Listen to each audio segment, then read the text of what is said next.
October 15, Caroline Night. Pakita title description nyo. Freddy's Trial. Okay.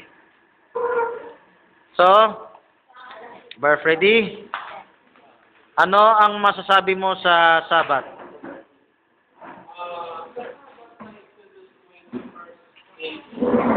Dalawang minuto ko lang, kaya tumbo ka na.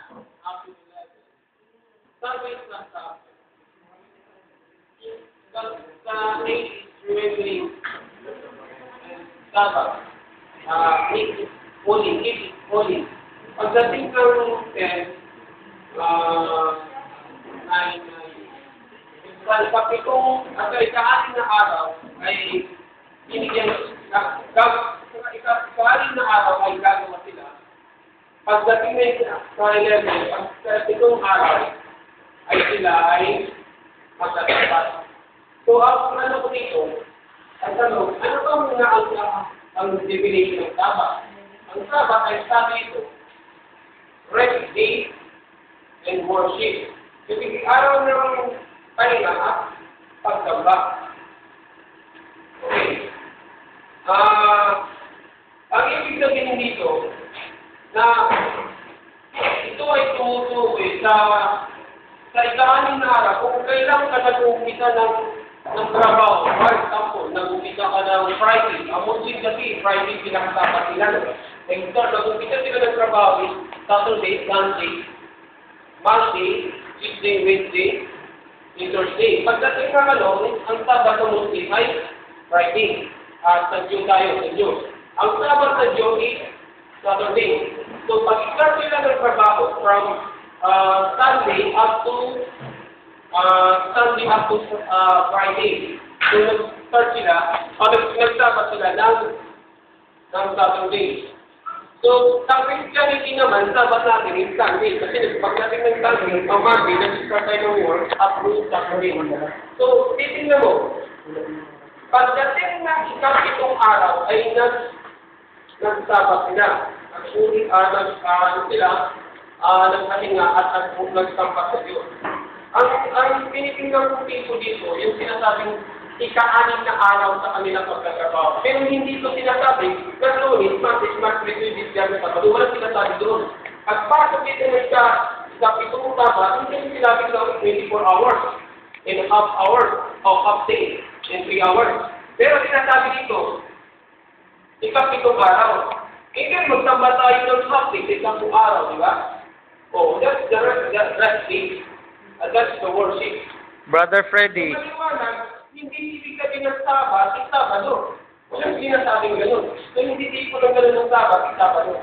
Ang sinasabi ng Sabbath is rest day in worship. Brother Freddy, ang linggo ba ay unang araw ng sangligo, hindi? Ang linggo ay hindi...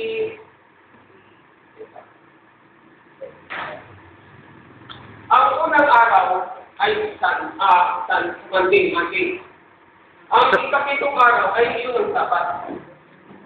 Bar Freddy, ang linggo ba ay ikapitong araw o unang araw ng sanglinggo?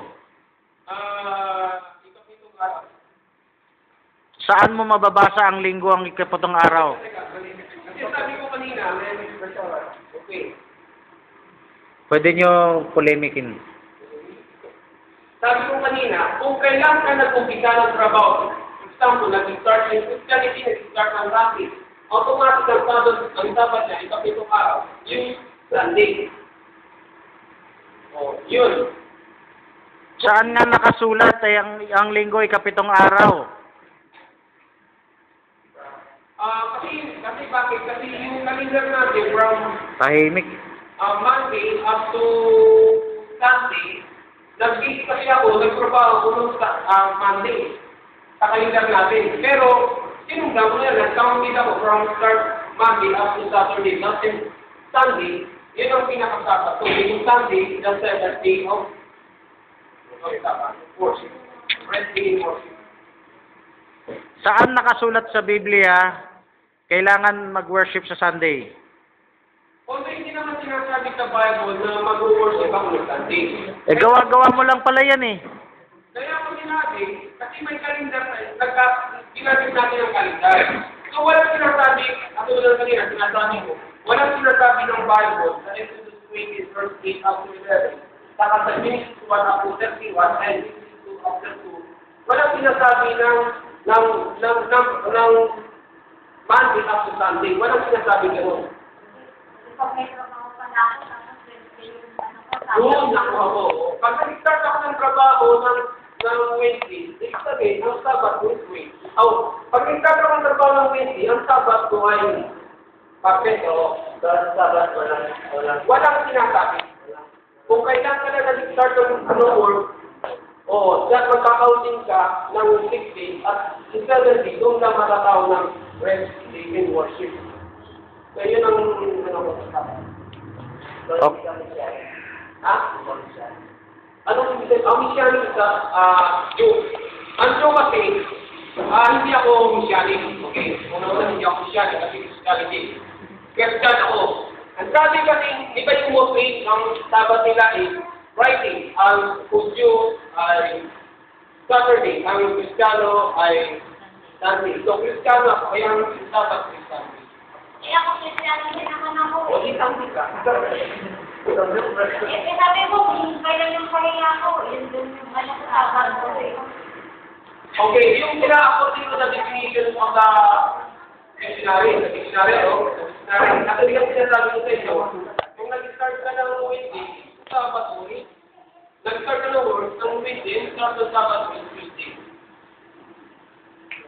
Kasi malinaw ang sinasabi sa Bible, walang lunis mapit-kapit, wala sinasabi.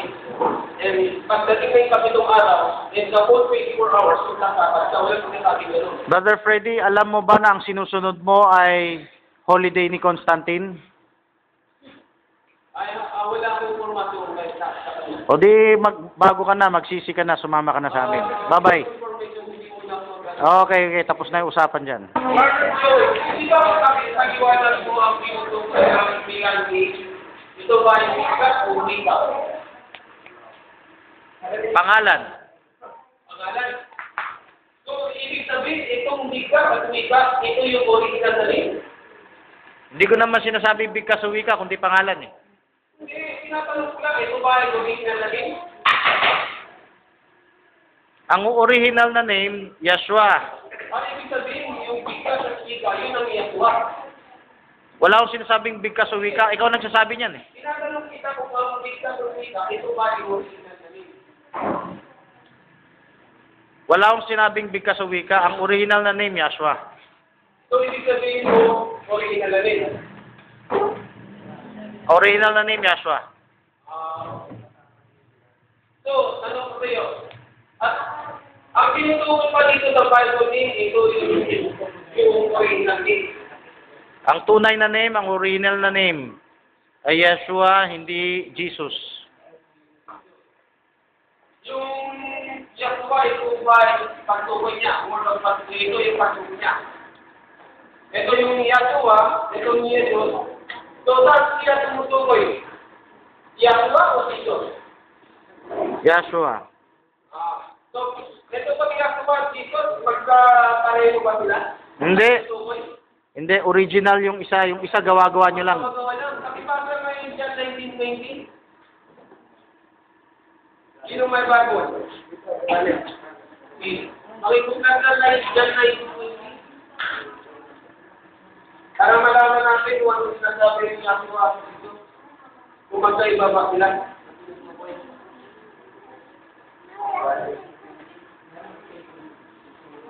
Dyan 1920. Sino magbabasa?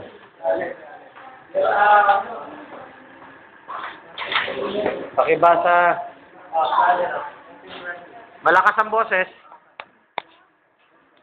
Kailangan malakas ang boses.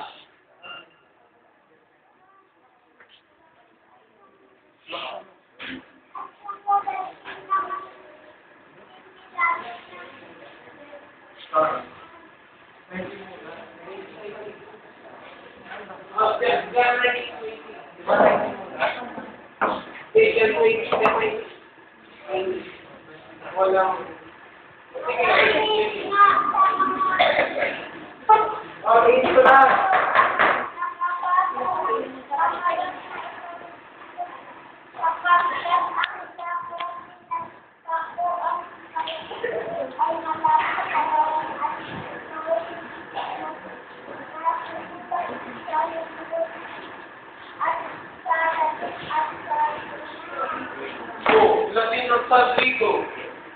Sa yung Griego. Yung Yahshua ba ay sa Latin? Yung Jesus ba ay sa Griego? Ito ba yung magkaiba ng tinutukoy? Ang sinasabi, bakit nakasunod ng Bible? Jesus eh. Wala naman Yahshua doon eh. Magkaiba ba yung Yahshua na Jesus na tinutukoy? Ay sinasabi ko, Griego, saka Latin. Magkaiba ba yan? Gawa lang ni Pilato yan. Gawa lang ni Pilato? Bakit si Pilato ba? Ano ba siya? Griego o Latin? Oo, Grego at Latin. Ito kaya ko pala Yahshua, hindi sa nagkakaiba. Ang nagkaiba lang talaga yung pagbigat. Brother Freddy, si Pilato ba ang iyong pananampalataya? Hindi naman ako sabi yung Pilato. O hindi pala, so bakit ka maniniwala sa Latin at Grego? According to the Bible, Scripture is up. According to the Scripture, sinabi, Latin at Grego. So, sir, kung ako ay Latin, ito gamitin ko Latin, hindi mo Yahshua. O hindi, Jesus is Greek, kung gagamitin ko Jesus. Pero, para ko silang tinutukoy, according to the John 19:20. Ano pa isi-share mo? Ano ba? Ito. May tanong lang ako sa'yo. Walang talatang bawal ibang wika. Mas walang talatang ibang wika sa nil. Hindi naman tanong yan eh. Hindi ka marunong magtanong. Walang talatang bawal ibang wika. At wala rin talata na bawal ibang wika sa nil. Mga kapatid, nagtatanong ba si Freddy o nagsasabi lang? Ay, nako, Brother Freddy. Tatanungin kita, brother. Umuwi ka na. Naka-record ko naman yan. Okay. Walang talatang bawal. Kung hindi ka nagtatanong, magsabi ka na lang, tapusin mo na yan. Walang sinasabing bawat magbigat sa Yahshua at Jesus. At wala rin talata na sinasabi na ibang wika sa rin. Walang sinasabing ganun. Ano ba ang ibig sabihin? Ano ba ang pagkaintindi mo sa ibang wika? Brother Freddy, sabi mo walang talata. Hindi ba nakasulat sa Biblia, ang tumawag sa kanyang pangalan ay maliligtas? Ako'y naparito sa pangalan ng aking ama. Pag ibang naparito sa kanyang sariling pangalan, yun ang inyong tatanggapin. Hindi ba't ibang pangalan ang inyong tinanggap? Hindi ba't nakasulat sa Biblia, sabi ng ating Mesaya, ako'y naparito sa pangalan ng aking ama. Bakit ayaw niyo tanggapin ang kanyang pangalan? At ibang pangalan ang gusto ninyong tanggapin. Yan ang talata, Brother Freddy. Ano ang masasabi mo? Marami naman sinasabi sa Bible ng pangalan. Una, ang sinasabi sa nakilala ako nila sa pangalan ng Jehovah. Hindi ako nagpakilala sa kanila ang pangalan yun. At doon sa Revelation, makikita rin doon kung sinasabi, ang pangalan ko ay ang pangalan ko ay Verbo. Ito ay ang aking salita. So, ibig sabihin, ang Verbo daw ay salita. Ang kanyang pangalan. So, sinabi ang pangalan yun. At maraming pangalan kung sinasabi sa Bible. Ako, kataas-taas ng Jehovah, pangalan din yun. So, kung titingnan mo, yung name na sinasabi, ito ay nagsasabi ng word identity. Identity, sabi, yung katangian ng kanyang pagkaso, yun talaga ang kanyang pangalan, hindi yung biglang at ang wika.